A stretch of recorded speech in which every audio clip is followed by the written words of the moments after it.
All right, so now I'm on my second one. Well, what I want to do now is I got to make this a grayscale. So if I go to image mode, I go to grayscale, it's going to say, hey, you sure you want to merge this or not? It doesn't matter. You can hit merge or hit don't merge because it's going to merge it sooner or later anyway here in a minute. And we get this right here, right? So now what I want to, you have to do it on a black background because if you don't, then it's going to not give you the edging that you're looking for.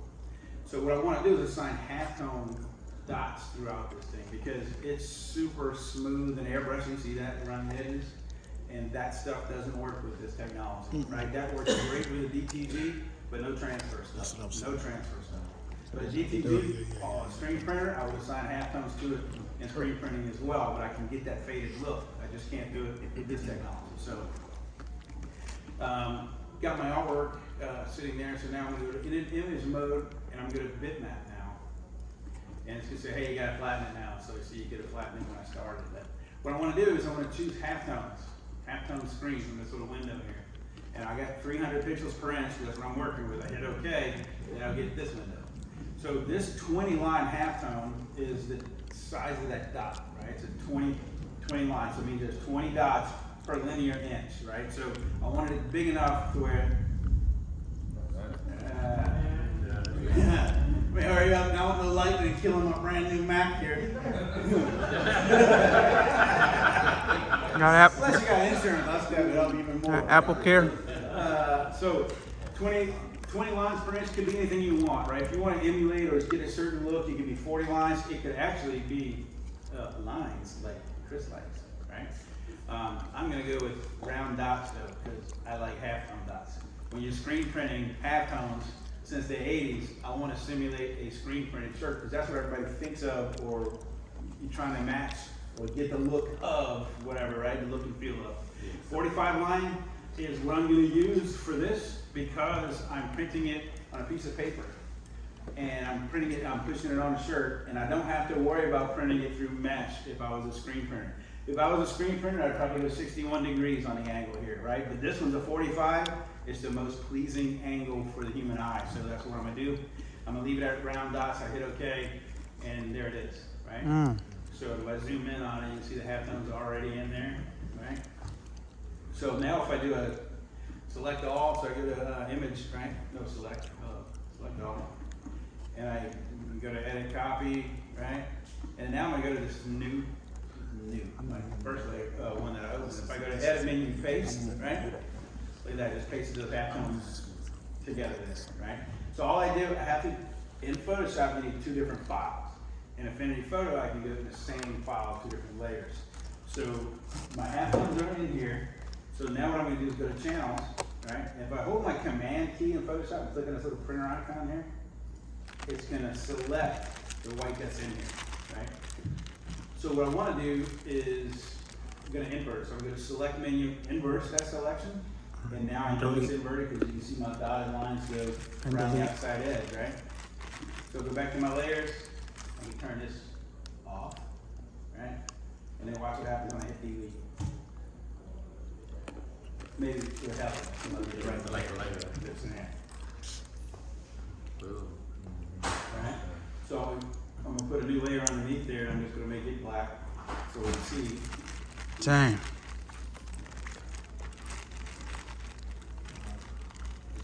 Way brighter than I'm just brighten this up.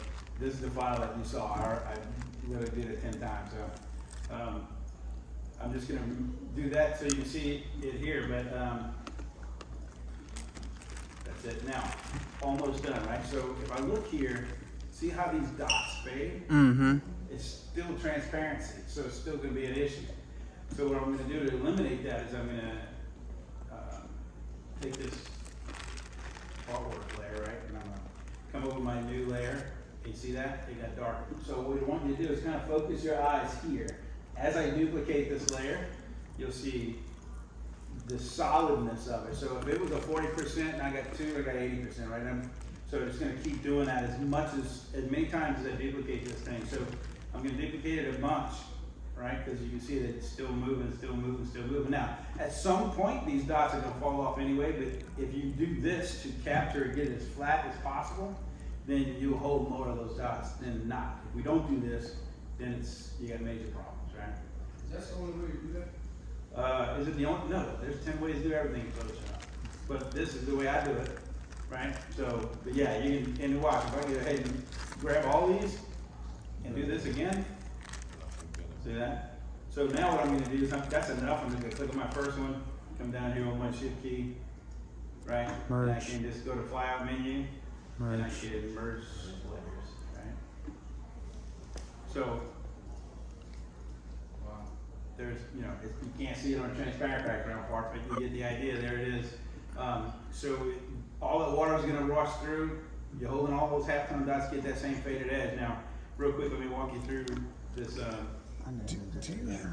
Do you have these like tutorials in there that I could see or we can see? yeah, well, I mean, it's in the book for sure. And there's, I mean, I've done so many of these on YouTube and stuff, like a bunch of different places. Look at my website, go to greatthinggraphics.com. There's a bunch of videos there. It's probably in the free sections in the back, the white tone ones. Gotcha. But all this stuff is gonna be, you'll be able to find soon as Stahl's TV on YouTube. So, all right, so let's go back to, over to offend, so in that same file. Starting to run out, I'm out of time actually, but, huh? You started 6 minutes late, so. Yeah, so You I got still have 5 5 minutes. Yes.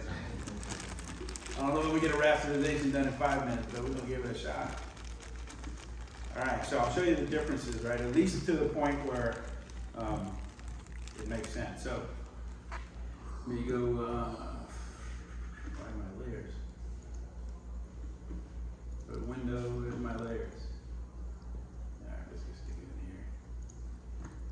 All right, so what I want to do, remember Photoshop I had to duplicate my whole file, but in here I can just right click and duplicate my layer. So it allows me to work inside of the same document. But I'm going to do is I'm going to turn off this little eyeball. It's an eyeball in Photoshop, it's just a dot in this one, but it's the preview dot, right? I'm going to turn it off. So I got it here. Now, I'm going to go right to this little, what do you call it? Half moon. Gee whiz. Tab. No, my little adjustments. Adjustment. So I'm gonna make it black and white. Boom, we get this, right? Now, as long as it should default this way. So if you got all 100% in here, that's what you're looking for. It merge. You just turn that one layer. You look at the preview there to the Black and white. basically, right? So now I'm gonna go right back to my adjustments, and I'm gonna go to HS. What am I doing? Hey, I made a cheat sheet for it. Can't remember. Slightly different. Levels. There you go. This one.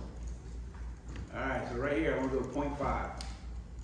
And these are numbers that literally I can give you this and it's got the numbers on it, just plug in those numbers because these just work visually on any image is to get a certain look before you run any other rasterization stuff. So these numbers will work on any file you bring in. So make that gamma, that's the midtone, 0.5. And then my next one should be brightness and contrast. See, now I'm starting to question everything. What is that? I can't remember. All right, so this will be 100 on contrast, and right here we're gonna go minus 10. I'm gonna hit return and hit merge. All right, so now what I want to do is make a new layer.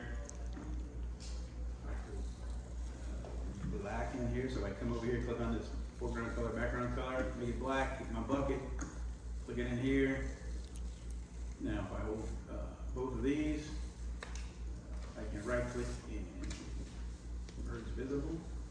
Actually, not yet. Delete. I'm going to select this, go to this little eyeglass looking one right here. This is called a live filter. So I'm going to click on it, and I wish Photoshop had this away, but it doesn't. But see, you get this window, right? So now it does the same thing with the live filters under the halftones that I'm looking for. So there's a round dot and a cosine dot. This cosine is the actual one we want. Round dots will make it way too pretty and perfect, and it's because it's trying to anti-alias the edges. We don't want that. We want it. This cosine. Cosine. What is it? Cosine. Cosine, there you go. He would know. Boy, if anybody knows in this room. All right, so here's the deal. We have a 300 pixel file, right? So if I wanted to go with a 20 line halftone, I'll get out my handy dandy calculator, right? If I go 300, what is it, divided by 20 line halftone equals 15. That's how you determine in here where to put this number, this cell size. So if I go 15 in that cell size, right, that is gonna give me the same size, 20 line halftone that I got in Photoshop by just choosing 20 line halftone, right? So same exact thing, just a little bit different. And here's that angle, right? So if I double click here and I go 45 in this one, and now I hit return, right? And I hit merge. So there's my halftones. I'm gonna move my black layer all the way up underneath. Whoops, all the way up underneath like that. There we go. This is a really bad preview, but it's not that bad in real life when you print it, right? So I think it's just a projector part of it. So now these two are two different layers, right? I got my halftones here, got my artwork there. So if I double click or shift click, and now I'm gonna right click and I'm gonna merge those visibly. Then up here at the top, it's gonna give it to me in one basic layer, right? So I turn off the background. Yeah. So now what I'm gonna do is I'm gonna group it. Actually, get rid of that. I'm gonna delete that one. I'm gonna do this. Shift click and group these two together. Now I'm gonna twirl this little guy down. Now those two are grouped together, right? So I select the background image itself. Well, they're both off, so maybe I might have turned it on, right? So with the background, that's my halftones part selected. If I go to the layer and come down to rasterize to mask, right? There it is. So it's gonna do exactly the same thing as my two layers or my two files in Photoshop. See that? So now what I want to do is select those two, right click, duplicate, and merge visible, because it's going to give me in one layer here, like this, right? Delete this one, turn on my eyeball, there's my really bad preview, but you get the idea. So now I will do the same thing. I would right click, duplicate this guy multiple times until I get my faded halftones to a solid area, right? Just do it that way. Just like Photoshop, it's the same way. And then when you output your piece, it looks just like that shirt that you just saw pass around earlier. Man, it was nice this morning. I'm gonna request earlier in a moment. Next time. All right, so any questions on any of that stuff? Good stuff. that was, I wish I could show you some of the Photoshop AI, because I would love to watch all the minds explode. It's awesome. All right, so somebody next. that's amazing. Nobody's coming up. I keep going. Go for it. AI, we want AI. 2 seconds of it. 2 seconds. Yeah. All right, 2 seconds. Whoever's coming up is not even here, right? So Adobe has something called Firefly. That's their AI technology. Right now it's in beta, so you gotta open up the